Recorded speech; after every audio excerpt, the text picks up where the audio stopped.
नमस्कार दोस्तों, स्वागत है आप सभी का एग्ज़ाम धुन में। दोस्तों, लगातार प्राइमरी सुपर टेट की हम प्रिपरेशन कर रहे हैं। ऐसे में शिक्षण अधिगम के सिद्धांत के आधार पर हम इस वीडियो में बहुत सारे इंपॉर्टेंट फैक्ट को डिस्कस करने वाले हैं। देखिए दोस्तों, ये क्या है, बेसिक सा वीडियो रहने वाला है। इसमें हम लेवल पर बात करेंगे, एकदम से कॉन्सेप्चुअल जो फैक्ट्स हैं उनको हम डिस्कस करेंगे। तो थोड़ा सा आपको यहाँ पर सजग रह के इस वीडियो को देखना है, क्योंकि अगर बेसलाइन क्लियर रहेगी तो और भी आप आगे अच्छा परफॉर्म कर पाओगे।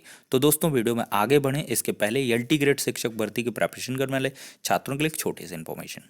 आज हम बात करने वाले हैं एलटी ग्रेड शिक्षक भर्ती की बेस्ट बुक के बारे में, जो चच्चू पब्लिकेशन की है। इस पुस्तक की अगर खास बात करें तो सामान्य अध्ययन भाग 1 की इस पुस्तक में 2019 के सॉल्व्ड क्वेश्चन पेपर को समावेशित किया गया है। पाठ्यक्रमानुसार थ्योरी दी गई है और विगत वर्ष के जो इम्पोर्टेंट क्वेश्चंस हैं उनको भी यहाँ पर रखा गया है। ये पुस्तक आपको ऑनलाइन और ऑफलाइन दोनों मोड में अवेलेबल कराई गई है। ऑनलाइन के लिए लिंक डिस्क्रिप्शन बॉक्स में है, वहाँ पर जाकर चेक करें और साथ ही साथ दिए गए नंबरों पर ज़्यादा जानकारी के लिए कॉल भी कर सकते हैं। और ऑफलाइन के लिए किसी भी नज़दीकी बुक स्टॉल पर कांटेक्ट कर सकते हैं। और ये पुस्तक आपको विभिन्न विषयों पर भी उपलब्ध करवाई गई है। देखा जाए तो यहाँ पर एलटी ग्रेड कंप्यूटर, सामाजिक अध्ययन, सामान्य अध्ययन, गृह विज्ञान, इंग्लिश, विज्ञान और जीव विज्ञान, हिंदी जैसे सभी सब्जेक्ट्स पर अवेलेबल है। तो देर किस बात की, चच्चू पब्लिकेशन की बेस्ट बुक के साथ अपनी प्रिपरेशन को बूस्ट करें। तो पहला पॉइंट है हमारा, शिक्षण अधिगम के सिद्धांत के अंतर्गत शिक्षण का अर्थ क्या होता है। देखिए, शिक्षण का अर्थ है ज्ञान प्रदान करना, और अधिगम का क्या अर्थ है, सीखना। किसका कथन है? देखिए, ज्ञान किसी देश के सुख व समृद्धि का आधार है। ये किसका कथन है? जॉर्ज वाशिंगटन का है। तो शिक्षण क्या है? ज्ञान प्राप्त करना है। और अधिगम क्या है? सीखना है। अब दोस्तों, हम संप्रेषण को देखते हैं। तो संप्रेषण क्या होता है? देखिए, दो व्यक्तियों के मध्य भावों, विचारों और अन्य तथ्यों का आदान प्रदान, ये संप्रेषण कहलाता है। अगर कोई दो व्यक्ति हैं, उनके बीच भावों का, विचारों का या तथ्यों का आदान प्रदान होगा तो अवश्य ही ये संप्रेषण कहलाएगा। संप्रेषण का मतलब यही होता है कि यहाँ पर आदान प्रदान आवश्यक है, वन वे नहीं होना चाहिए। मतलब हम किसी को कोई चीज़ बता रहे हैं तो उसका वो अनुश्रवण करे, उसको समझे, तभी कम्युनिकेशन कहा जाएगा, तभी उसको संप्रेषण कहेंगे। संप्रेषण के 3 घटक यहाँ पे बताए गए हैं। पहला है प्रेषक, दूसरा है संदेश और तीसरा है ग्राही। तो कौन यहाँ पर प्रेषक है, क्या सूचना दे रहा है, और ये फिर क्या जवाब दे रहा है, ग्राही। तो ऐसी प्रक्रिया जो है वो संप्रेषण कहलाती है। संप्रेषण के 2 प्रकार होते हैं। पहला है प्रभावी संप्रेषण, ये दो तरफा संप्रेषण भी कहलाता है। देखिए, प्रभावी संप्रेषण में एक व्यक्ति अपने विचारों को दूसरे व्यक्ति तक पहुंचाता है और दूसरा व्यक्ति उसे समझ लेता है और उसका जवाब भी देता है। अगर हम कोई चीज़ को कम्युनिकेट करें, अगर उधर से रिस्पॉन्स भी आ रहा है तो इसका मतलब हमारा जो संप्रेषण है वो इफेक्टिव है। अगला है अपूर्ण संप्रेषण या एक तरफा संप्रेषण। देखिए, संप्रेषण ऐसा भी होता है जिसको अपूर्ण कहते हैं। एक व्यक्ति अपने विचारों को दूसरे तक पहुंचा देता है, पर दूसरा व्यक्ति उसका जो है अनुश्रवण करता है लेकिन उस पर रिएक्शन नहीं दे पाता है। तो ये प्रभावी संप्रेषण नहीं हुआ। यहाँ पर 3 चीज़ें वैसे रहेंगी, प्रेषक रहेगा, सूचना रहेगा, ग्राही रहेगा, लेकिन यहाँ पर एरो इधर से नहीं इधर आएगी, ग्राही से प्रेषक की तरफ। ठीक है, ये वन वे रहेगा, अपूर्ण संप्रेषण कहा जाएगा। ठीक है। अब देखिए, भाषा शिक्षण की मुख्य दक्षताएं ये क्या हैं, सुबोपली के आधार पर आप देख सकते हैं। अगर किसी भी भाषा शिक्षण में दक्षता चाहिए, किसी भी भाषा को आपको सीखना है, तो 4 चरणों से गुजरना होगा। पहले उस भाषा का अनुश्रवण करें, सुने, फिर उसको बोलें, फिर पढ़ें और एट लास्ट लिखें। अगर इन 4 प्रक्रियाओं से आप गुजरते हैं तो किसी भी भाषा को आप सीख सकते हैं। दोस्तों, अगला पॉइंट है, शिक्षण के किस सूत्र के अंतर्गत पहले किसी तथ्य या विषय की पूर्ण जानकारी अल्प रूप से दी जाती है और फिर उसके एक एक अंश की जानकारी दी जाती है। ये दोस्तों शिक्षण का सूत्र है, पूर्ण से अंश की ओर। पहले हम क्या करेंगे, किसी तथ्य या विषय की पूर्ण जानकारी अल्प रूप से दे देंगे, एक तरीके से उसका सारांश बता देंगे और फिर उसके एक एक अंश की जानकारी देंगे। तो इस शिक्षण सूत्र को कहेंगे पूर्ण से अंश की ओर। अगला पॉइंट है, शिक्षण के किस सूत्र के अंतर्गत बच्चा जो पहले से जानता है उसको आधार बनाकर उन बातों को बताया जाता है जो वो नहीं जानते हैं। तो ये कहलाता है ज्ञात से अज्ञात की ओर। जो चीज़ें मालूम हैं उनसे हम उनके आधार पर बिना मालूम वाली चीज़ों को मालूम करवाएंगे। तो ये शिक्षण का सूत्र है ज्ञात से अज्ञात की ओर, नोन टू अननोन। अगला है, उपचारात्मक शिक्षण किस प्रकार के बालकों के लिए उपयोगी है। उपचारात्मक शिक्षण, तो दोस्तों शैक्षिक रूप से पिछड़े बालकों के लिए उपचारात्मक शिक्षण, रेमीडियल टीचिंग काफ़ी आवश्यक है। अगला क्वेश्चन है, किस शिक्षण सूत्र के द्वारा वस्तु या संदर्भ की जानकारी सूक्ष्मता की ओर दी जाती है। तो ये है स्थूल से सूक्ष्म की ओर शिक्षण। अगला है, सीखने में जब समस्या का समाधान अचानक आ जाता है तो वह सिद्धांत क्या कहलाता है। ये है सूझ का सिद्धांत। जब कोई हम चीज समझ रहे हैं, सीख रहे हैं, सीखने में जब समस्या का समाधान अचानक हमारे पास मिल जाए तो इसको कहेंगे इंसाइट थियरी, सूझ का सिद्धांत। अगला पॉइंट है, प्रयोग प्रदर्शन विधि मुख्य रूप से किस कार्य के लिए उपयोगी है। प्रयोग प्रदर्शन विधि, तो दोस्तों ये मेनली विज्ञान शिक्षण के लिए उपयोगी है।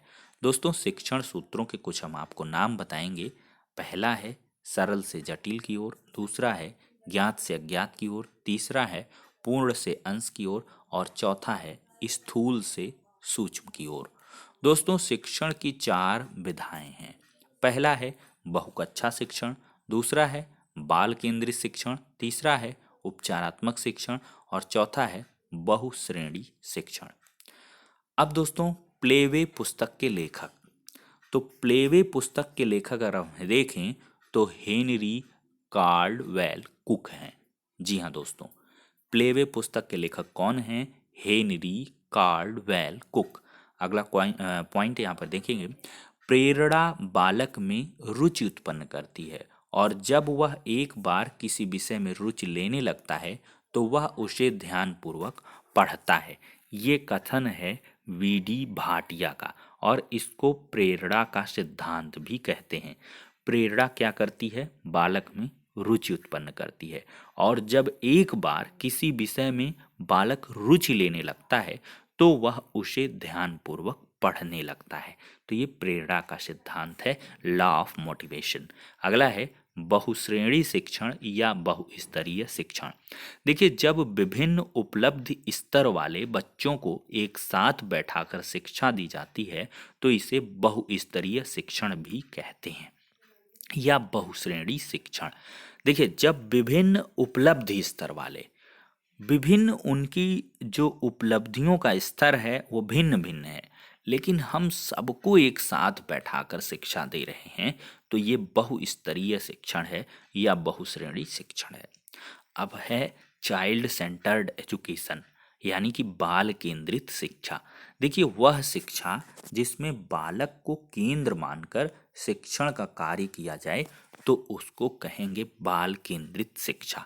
इसमें बालक को हम केंद्र मानते हैं कि जो भी है वो बालक है, शिक्षक उसमें सूक्ष्म में है, लेकिन देखा जाए तो बालक उसमें प्रमुख है।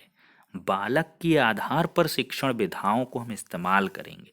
बालक के रुचियों के अनुरूप, उसके अवधारणाओं के अनुरूप, उसकी सामाजिक, आर्थिक, पारिवारिक, भावनात्मक परिस्थितियों के अनुसार हम उसको शिक्षण देंगे, शिक्षण कार्य करेंगे। तो ये बाल केंद्रित शिक्षण है और इसमें अगर कोई शिक्षण अधिगम प्रक्रिया में बाधा है तो हमको अपनी विधा में चेंज लाना है, ना कि बच्चे के अंदर चेंज करना है। ठीक है, ये होता है बाल केंद्रित शिक्षण। अगला है, जब शिक्षण कार्य कई कक्षाओं के बच्चों को एक साथ बैठाकर किया जाता है तो ऐसा शिक्षण क्या कहलाता है? 1 2 3 4 5 सारी क्लास के बच्चे एक साथ एक छत के नीचे बैठे हैं तो यह बहुकक्षा शिक्षण कहलाता है। दोस्तों अगला क्वेश्चन है या फैक्ट है कि किस शिक्षण पद्धति में प्रथम बार बच्चों को लिखकर सिखाने की क्रिया में मांसपेशियों के संतुलन पर जोर दिया जाता है? ये है मॉन्टेसरी पद्धति। क्या है? मॉन्टेसरी पद्धति। इसमें क्या होगा, पहली बार बच्चों को लिखकर सिखाने की क्रिया में मांसपेशियों के संतुलन पर हम ध्यान देंगे। दूसरा पॉइंट है, शिक्षण कौशल एक विशेष अनुदेशन क्रिया है जिसका प्रयोग अध्यापक अपनी कक्षा में करता है। ये किसका इंपॉर्टेंट स्टेटमेंट है? गेज का। किसका है? गेज का। शिक्षण कौशल क्या है? एक विशेष अनुदेशन क्रिया है जिसका प्रयोग अध्यापक अपनी कक्षा में करता है। दोस्तों उपचारात्मक शिक्षण किन किन कक्षाओं के लिए उपयोगी है? तो जो उपचारात्मक शिक्षण है वो कक्षा 2 और 3 के लिए काफ़ी उपयोगी है। दोस्तों अगला पॉइंट है, शिक्षण में कितने तत्वों का होना आवश्यक है? तो शिक्षण में 3 तत्व मेनली होने चाहिए, शिक्षक, बच्चे और पाठ्यक्रम। किसका कथन है? बालक प्रश्न पूछने के बजाय प्रश्न पूछे जाने से अधिक सीखता है। बालक प्रश्न पूछने के बजाय प्रश्न पूछे जाने से अधिक सीखता है। ये रूसो का स्टेटमेंट है। दोस्तों दूरस्थ वस्तुओं के विषय में विचार करना क्या कहलाता है? तो ये क्या है? इमेजिनेशन, कल्पना है। दूरस्थ वस्तुओं के विषय में विचार करना क्या है? कल्पना है। संप्रेषण क्या है?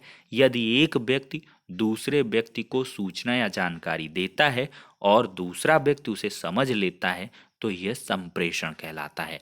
उपचारात्मक शिक्षण के अंतर्गत किन विषयों से संबंधित कठिनाइयों को दूर किया जाता है या कौन कौन से विषय आते हैं उपचारात्मक शिक्षण में? तो इसमें आएगा भाषा और गणित। तो भाषा और गणित में कठिनाइयों को दूर किया जाता है। दोस्तों सीखने में सहज संबंध को किसने बताया है? तो सीखने में सहज संबंध को पावलाव महोदय ने बताया है।